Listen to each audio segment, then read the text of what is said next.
The 7th National Council of Jatiya Party started today, which was inaugurated by Hossein Mohammad Ershad.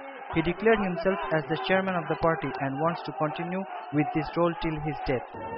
আপনাদের মনে আছে নিশ্চয় 11 জানুয়ারি পর -2 formula হলো, তারপর -3 ফর্মুলা হলো। সেই ফর্মুলা আমি বললাম, তখন বাধ্য হয়ে কৌশলগত কারণে এই পার্টির চেয়ারম্যানের পদে সরে দাঁড়ালাম।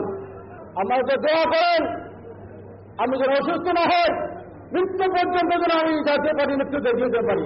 At the council, he mentioned India as Bangladesh's friend and expects that India will not take any step which will harm Bangladesh.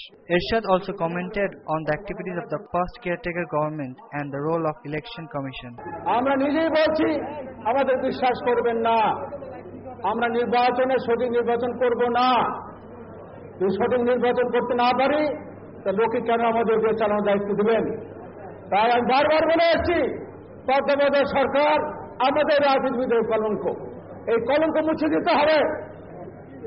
Bharat আমাদের বন্ধুপ্রতিম দেশ, আমরা আশা করি না তাই এমন কিছু করবে যে আমরা ক্ষতিগ্রস্ত হই। H.M. Ershad asked his supporters to help him for the development of the country with the Grand Alliance.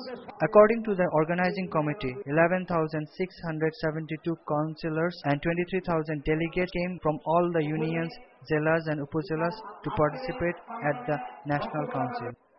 Imran Ahmed, News and Images, Dhaka.